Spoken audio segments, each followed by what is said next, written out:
So following the housing market very closely, there are four key points that I noticed looking at the November 2024 market of the Portland Metro and the countrywide. Welcome back to Shawn Realty podcast. This is Shawn, the realtor guy from Portland, Oregon, if we haven't met. So therefore, the first one is the market is stabilizing. The second one is inventory is slowly growing.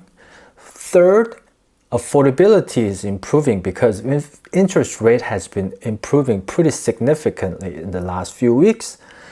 Fourth, the last key point is that people who are thinking about downsizing, and especially those who have about 50% or more of the equity compared to the home value, will more likely come out and list in 2025 and 2026.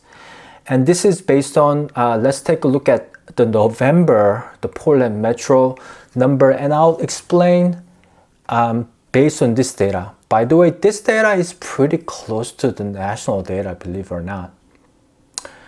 So for example, 2024, the inventory is slightly increasing. We're kind of getting back to that 2020 pre-pandemic time, the inventory level.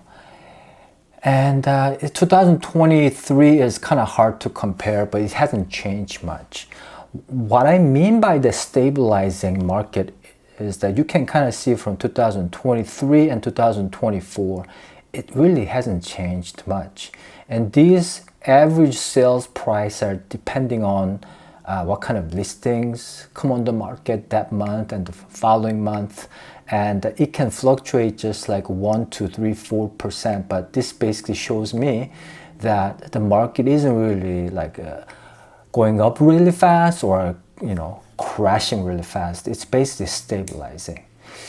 So the pending sales, and obviously since the October 2024 we're negative 21.6%, that is just a regular seasonality in my opinion.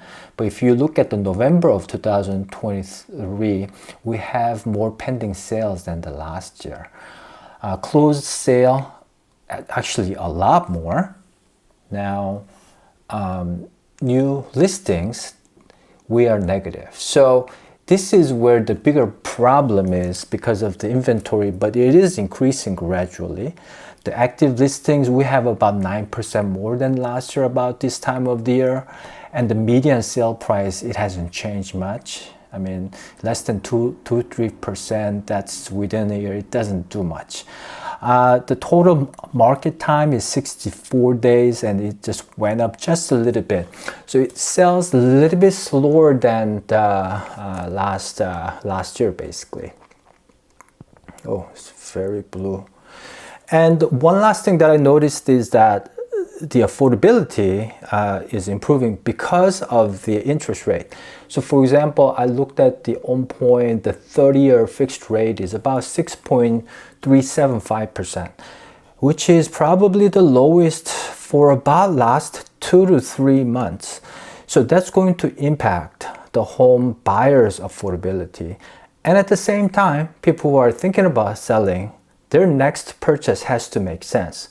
And this is where the 50% of the equity or more, people who own their homes, free and clear, they don't have mortgage. My gut says that those people are going to list, especially people who are thinking about downsizing. And so I predict that there's going to be more sales next year.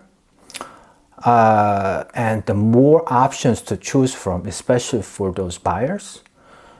And the sellers will have to assume that 6% is going to be norm.